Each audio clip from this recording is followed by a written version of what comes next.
اور جنت میں جانے کے لیے یہی ہے کہ حضور کی دعوت قبول کریں۔ اب وہ جب قبول نہیں کر رہے ہیں تو حضور کو اتنا غم ہو رہا ہے، اتنا رنج ہو رہا ہے، اتنی پریشانی ہو رہی ہے، اور حضور پر اتنا اثر پڑ رہا ہے کہ اللہ تعالیٰ کو حضور کو سمجھانے کی ضرورت پیش آ رہی، اللہ تسلی دے رہے ہیں۔ چنانچہ قرآن کے مبارک الفاظ سنیے، فَلَعَلَّكَ بَاخِعٌ نَفْسَكَ عَلَىٰ آثَارِهِمْ إِن لَّمْ يُؤْمِنُوا بِهَٰذَا الْحَدِيثِ أَسَفًا۔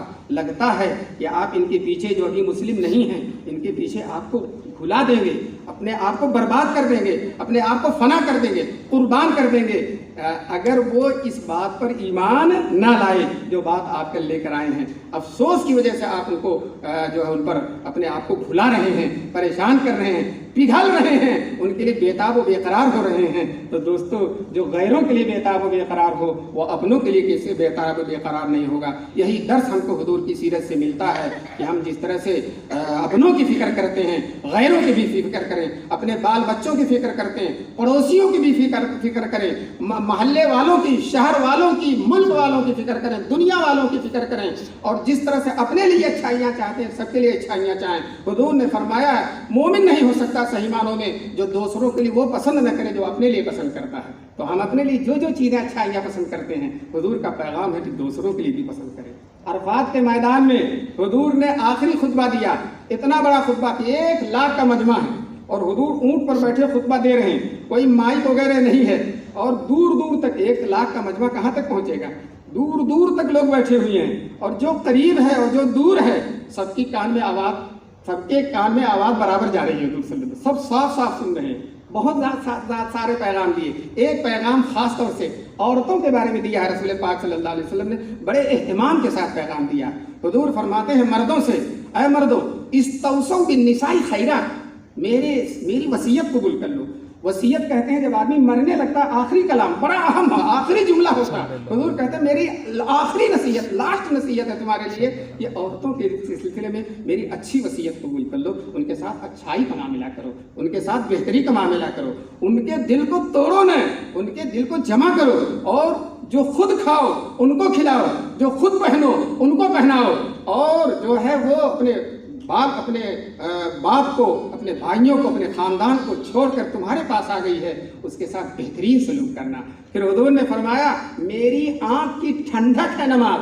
ابھی مولانا نے سنایا تھا کہ ایک آدمی نے حضور کی ولادت سے پہلے 10 بیٹیوں کو زندہ دفن کیا تھا، تو جن بیٹیوں کو، جن عورتوں کو زندہ دفن کیا جاتا تھا، حضور جب آئے ہیں، تشریف لائے ہیں، تو ان عورتوں کو اتنا اونچا مقام دے دیا رسول پاک صلی اللہ علیہ وسلم نے، کہا عورتیں میری آنکھ کی ٹھنڈک ہے۔ جن کو قبر میں دبایا جاتا تھا، رسول پاک نے ان کو آنکھوں میں بسا دیا۔ کہتے ہیں قطرے کو اٹھایا اور دریا کر دیا، قطرے کو اٹھایا اور دریا کر دیا، اور غلاموں کو زمانے بھر کا مولا کر دیا، اور عورتوں کو ہماری آنکھوں کی ٹھنڈک بنا دی، ہمارے سنوں کا تاج بنا دیا۔ ہم جس طرح سے اپنے نفس کی عزت کرتے ہیں، اپنی بیوی کی بھی، اپنے گھر والوں کی بھی، اپنی ماں کی بھی، اپنی بہن کی، سب کی عزت کریں۔ حضور نے فرمایا اگر کسی کے پاس 2 بیٹیاں ہیں اور ان کی پرورش کرتا، اچھی طرح تعلیم دلاتا ہے، خوش دلی کے ساتھ ان پر خرچ کرتا ہے، ان کو بوجھ نہیں محسوس کرتا ہے، تو وہ میرے ساتھ جنت میں اس طرح سے رہے گا۔ حضور فرماتے ہیں اس طرح سے رہے گا میرے ساتھ۔